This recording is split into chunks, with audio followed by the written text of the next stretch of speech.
Check करायला गेलो, साधारणपणे आहेत नाही ही दिसलं की डेड आहे, पण ही बदललेली होऊ शकतो.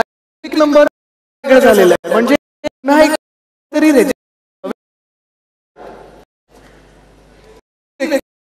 नाही पुन्हा एकदा केलेलं आहे. नावात थोडं स्पेसिंग मध्ये बदल केलेला आहे. नंबर वेळ आहे, यादी वेगळी केलेली आहे. मतदान झाल्यानंतर पुन्हा या व्यक्तीला यादीतून काढलेलं आहे.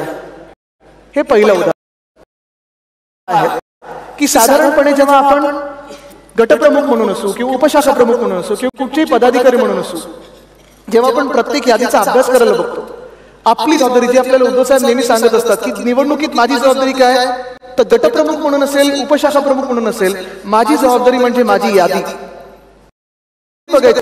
त्या 1200 आणि आज तर पुन्हा एकदा ते प्रेस कॉन्फरन्स मध्ये असेल की 1200चीच यादी असणार आहे.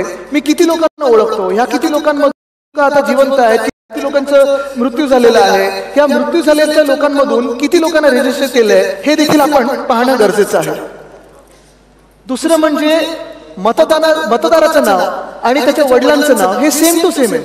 आता पहा तुम्ही, विठ्ठल झाड, विठ्ठल रामचंद्र झाड, विठ्ठल रामचंद्र झाड 108 यादीतले आहेत. राजा कुप्पुस्वामी, राजी कुप्पुस्वामी एकच आहे. सुलेमान मोहम्मद रजा सेम आहे.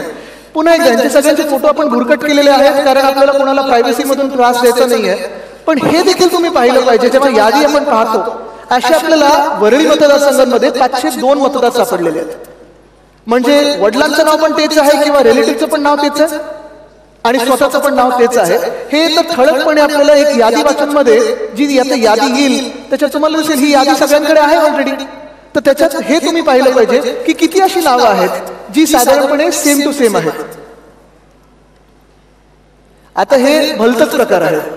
मतदाराचं नाव आणि वडिलांचं नाव, पुरुष मतदार घेतलेत आपण कारण महिला मतदारांच्या वडिलांचं नाव बदलतं किंवा पतीचं नाव त्याच्यात येतं. पण हा जो प्रकार पाहिला तुम्ही, ह्यांचं नाव काय, गिरीश गजानन म्हात्रे, वडील कोण आहेत, भांजी पटेल. चांगले म्हणजे कोणीतरी आपल्या राज्यात गुजरात मधून मराठी झालं, चांगलं. आता ह्यांचं नाव आहे काय, डुयोडाप रामबंधन यादव आणि वडिलांचं नाव आहे सहदेव वाघमारे. ह्यांचं नाव आहे संतोष कुमार सरोज आणि वडिलांचं नाव आहे राधेश्याम. बरं, ह्याच्यात घर क्रमांक ठीक आहे, पण बाकीचं काय तिथे दिले नाहीये. असे मतदार आपल्या मतदारसंघामध्ये म्हणजे वरळीमध्ये 720 सापडलेले आहेत.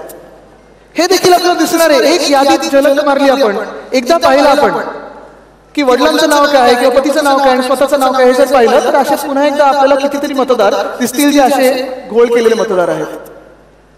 आता हा एक भन्नाट प्रकार झालेला आहे. आपण जागतिक पातळीवर ह्याला वोकिझम बोलू शकतो की तुम्ही ठरवता तुमचे प्रोनाउन काय आहेत, दे, देम, हिज, हर वगैरे. पण इथे ऑपरेशनच्या बिना स्त्रीलिंगचं पुलिंग केलंय, पुलिंगचं स्त्रीलिंग केलंय. गोरी गुप्ता, परत फोटोज आपण थोडे भुरकट केलेले आहेत, लिंग पुरुष. इथे तेजश्री दिलीप हडकर, लिंग पुरुष. असे 643 मतदार आपल्याला आपल्या विधानसभेत सापडलेले आहेत. आता कदाचित हा पुन्हा एकदा निवडणूक आयोग सांगू शकतो की हा एरर आहे, टायपिंग मिस्टेक आहे, चूक झालेली आहे. पण ही जबाबदारी खरं तर निवडणूक आयोगाची आहे.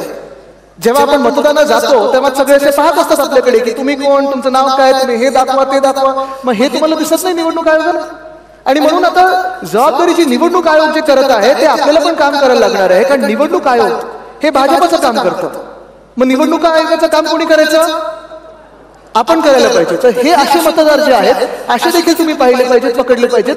643 मतदार आहेत. No EPIC number. मला तुम्ही सांगा इथे किती लोक आहेत ज्यांनी गेल्या काही निवडणुकांमध्ये मतदान केलेलं आहे? सगळे आहेत. निवडणुकीचे कार्ड तुमच्याकडे आहे, घरी सगळ्यांकडे आहे. त्याच्यावर इथे जो एक नंबर येतो एपिक नंबर, तो प्रत्येकाकडे आहे ना. आता तो एपिक नंबर नसेल तर गडबड तर होते.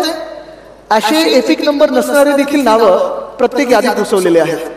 हे लोक कोण आहेत, कुठून आले, काय एपिक नंबर याच्यावर नाहीये? कारण आम्ही जेव्हा विचारलं तिथे निवडणूक आयोगामध्ये तर त्यांनी सांगितलं नाही, आम्ही सगळ्यांना एपिक नंबर देत आहे, काही असे गडबड असेल तर आम्हाला सांगा.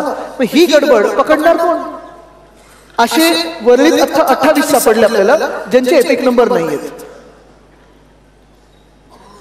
आता हे पहा तुम्ही, duplicate name in voter list same epic, epic number same आहे, सगळं सेम आहे, पूर्णपणे सेम, पण त्याच वेगळ्या वेगळ्या यादीमध्ये, एका यादीमध्ये सेम टू सेम नावं, कुठे छोटासा इकडे तिकडे बदल केलेला आहे. म्हणजे